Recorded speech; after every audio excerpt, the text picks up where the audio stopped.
Hi guys, Retha van Rooyen here. On our YouTube channel, we have received multiple requests for people asking about what are the pros and cons, why should you or shouldn't you buy a new build? What is a new build? A new build property, which means nobody else has lived there before and you're buying straight from the developer. So this is new build properties. Nobody ever lived in them before. The builder is selling it to you and you're buying straight from them. So nobody owned this property before you. Right. So today I'm going to give you 5 of each. I'm going to give you 5 positives and 5 negatives about buying new build properties in general.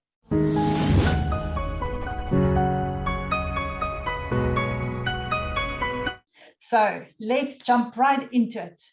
So in the positive side, so before I even get there, I used to buy only new builds. Okay, my first 3 properties that I've ever owned were all new builds. And I loved it. I loved them. It was so cool for me to do. Why? Because I lived in it myself. And it was nice because I've moved into a brand new place. Nobody's made the walls pink and all kinds of funny colors. I don't have any issues with maintenance. It's all done. It's new. And I love that. So the first positive that you get is that the place comes with warranties. Okay, so what does that mean? That means because everything is new, so your property was supposed to have been enrolled in NHBRC. The NHBRC is a development governing body, right? So they make sure that your property is built according to building standards, right?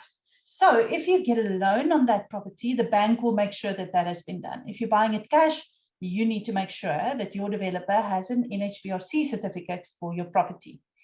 Cool, so let's say tick, that has been done. What that then means is that for 5 years, the builder, if anything big or major goes wrong, that builder must come back. If anything structural has gone wrong, he must come back and he must come and fix it for you, right? And if he doesn't want to, you can literally get him removed, blacklisted, I'm not sure what they call it, but at the NHBRC, so he won't be able to build again. Okay, so that is great in terms of a warranty for that. But you get more than that as well. You also get warranty for instance, your geyser, because it's a brand new geyser that's in there. And should that geyser burst or anything go wrong with the actual geyser, it comes with a warranty. Now, the warranty isn't for 5 years, it's shorter, it's usually like a year or so, but still you have that warranty. So you don't have to worry about your geyser at that point in time, actually. So that's cool. That's very cool. It is also great for your own home to live in. So that's number 2. It's great. Why? Because like I said, it's a brand new place and you can smell the paint when you walk in. I love that. Some people hate it. I love it. And it's new and your toilet's just flush and everything works. And if it doesn't work, immediately when you walk in, there's a snagging time frame of about 3 months that you can still go back to the builder and say, listen, the following things weren't done correctly. And the bank will actually hold back some money from him for that period until that has gone past, and then they will only release the money if you took a bond, right? So that's really cool. So it's very great for you if you're an owner to actually live in this property. And also, as if you have tenants and the money makes sense, it's also great for tenants because it's very quick to get the property stable. What do I mean by stable? It means that once everything is working, okay, you fix those little snags that comes out of the building process, but once it's stable, it's stable. That geyser is going to work. The sewage is going to work. There's no roots that's going to block your drains and nonsense like that, because there are no trees probably, because it's just a brand new building site. So none of those issues will be there, and you should be able to just get your property stable very quickly and earn a good return without any major maintenance work that needs to be done within the first year or 2 or 3.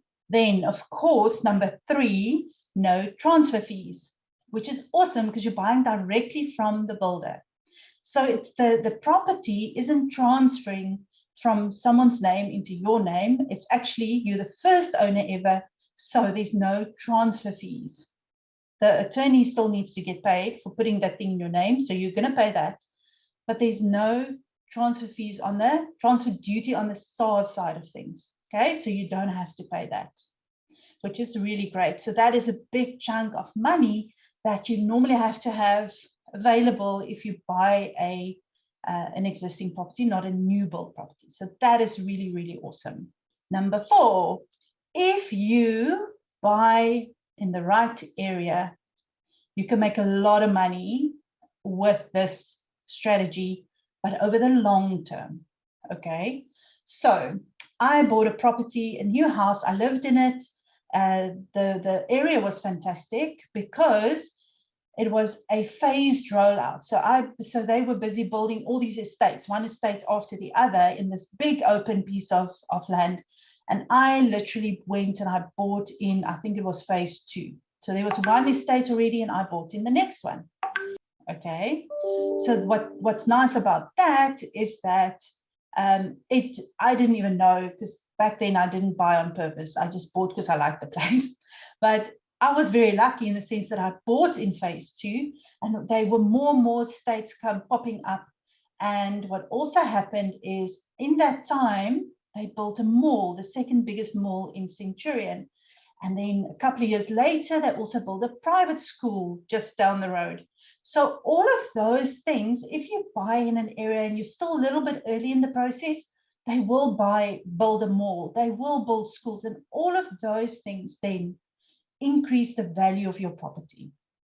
So if you buy in the right area at the right time, then definitely a big, big positive for a new build house. So number 5 is that so there's this special regulation, okay, that SARS has brought out. It's called Section 13 SEX. Okay, if you Google that, you'll see that if you buy new builds as an investor and you rent them out, if you buy 5 or more of these units, SARS will, depending on the type of property, SARS can give you up to 70% back in the money that you spend to buy these properties over the next 10 years. These little guys, you have to Google it. We actually did a video about that as well. I'll put it there somewhere on a card for you so you can watch that video where one of the guys we spoke to, he actually executes that strategy on a regular basis. But there's lots and lots and lots of terms and conditions around that. But you can do it. And imagine that the government is giving you up to 55 to 70% back on the money for you just to buy those units. So that is a big, big positive, and it has to be new units. So it can't be pre-built units. So that is like the biggest positive, I think, specifically for investors as well. And now, of course, we have to get to the 5 negatives. Yeah, there's always those negative things about new builds, and I also experienced them. So here they are. Number 1, your purchase price. It's very difficult to get a new build property below market value. And I'm not talking below market value 5 to 10% like certain people out there sell you. I'm talking 40%, 50%, which you can get if you negotiate well with a distressed seller.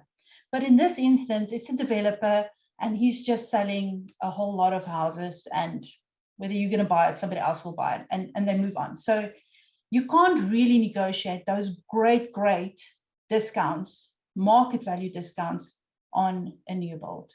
So you're probably going to pay, you might get a little bit of a 20, 30,000 off, but it's not necessarily going to be a huge discount for you. So that is the negative, unfortunately. So that brings us to number 2. Number 2 is related to number 1. So if you bought a house that is close to market value, what does market value mean? It means that is the price that you can sell this unit for.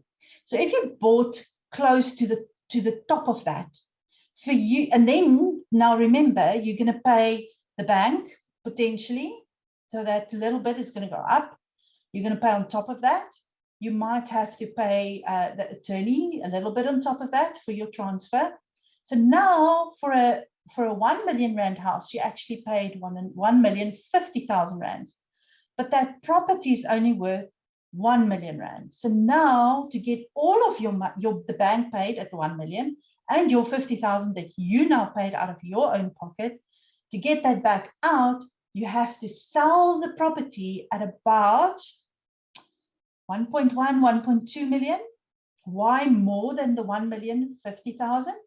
Is because when an agent sells your property, they are going to want to get a commission and you're going to be paying that. So you have to always remember about that so that you don't get less than what you need to or what you've put into that property. Now that you've bought very high, close to market value, you've added your costs on top of it, plus the agent's fees on top of that. Now it becomes difficult to sell and not make a loss. So that is the number 2 negative thing, is that you can very easily make a loss if you want to sell quickly. There are some niche strategies on how to circumvent that process, but that's a video for another day. For now, 99.9% of the time is that you're going to be in that situation. So that, unfortunately, that's why I said earlier, the positive is it's a great investment for long term. But if you're going to do less than 5 years, maybe not so much. Number 3 negative, right, is that because, again, you're buying in a new place, you're buying at top market value, it means also that if you're buying it as an investment and you want to put tenants into the property, there's probably, chances are, around you, you're not the only new build in the area. There's probably a lot of other new builds in the area. The units or the properties that the builder, the developer, right, that he can't sell, he's most likely going to want to rent those out while he's building or going on to the next phase and the next phase and so on. Which means that your rental is going to have to be a little bit lower than you would have hoped for to actually attract tenants, because now every other property looks exactly like yours. So the tenants that want to come into that area can pick and choose who they want. The developer's not really making his money from rental, he's actually making his money from sales. So he's willing to cut on his rental quite a bit. And there you are, you have to pay rates and taxes on your property, you have to pay sewage, refuse, all of those things. And now you're sitting with a property that you are paying your tenants to stay in. Because guess what? They're not paying you because you have to supplement on these fees. So you're actually paying them to live in your property. Think about that. So number 4, your move-in date. When you work with builders, there's always some kind of delay. My mom's place as well, and the other property as well that I bought, the problem there was that they were not ready. There were delays. It will always rain. There will always be people that are sick and can't come to work, and then all of a sudden you're installing something in a week's time instead of today, and that could have a ripple effect on your project. And guess what? Your moving date is delayed. So with my mom, she wanted to move into, she had to move into a place on a specific day. And then because of these delays, she could only move into the flat 6 months later. And that was very, very traumatic for her, because now she didn't have a place to go to move into. But luckily, she obviously, I had to make a plan for her, etc., etc. But that is the bad part of it. Number 5 is that you will definitely have to pay a deposit. So sometimes when we purchase properties that are not new builds, that are pre-owned, you go to the bank, and a lot of times they could give you a 100% home loan. Okay. However, with a new build, especially where you are buying properties long in advance, because you're kind of buying off plan, right? and you don't also know when they're going to start, and they need your deposit money as well as your bank approval to get a loan to be able to do the development work. So you have to pay that deposit. Now your money is sitting there with the developer as a deposit or in attorney's trust account or wherever it is. It's sitting there, and you don't know how long that money is going to sit there. So unfortunately, you're going to have to pay a deposit so that the builder can build his property, his development. And yeah, so that is the other big negative in my books, because I prefer not to pay any deposits on a property. I like to take a 100% full loan and let my tenants pay off my loan. That way, they are paying for me, for my lifestyle, and for my kids' future, because that property is going to pay itself off, and my kids are going to inherit it one day, and they will be very happy about that. So, well, I hope they will be. Anyway, guys, that's just from my experience. I'm sure there's a lot more pros and cons. And if you are watching this video and you're all the way to the end and you have experience in this, please drop down some comments and tell us where you see additional pros and cons for new builds. But this has just been my experience in the 3 new builds that I bought in my life. And once I started doing property on purpose, I've never done that again. I've never been regretting that. I've never regretted it. Let me put it that way. That I bought a new build, but I've also never regretted not buying new builds. So it just depends on what you want to do and what you can work with. Hope you enjoyed the video and you learned a little bit. And of course, as always, subscribe and click the bell button and you will get notifications for more useful tips on property and entrepreneurship in general. Bye.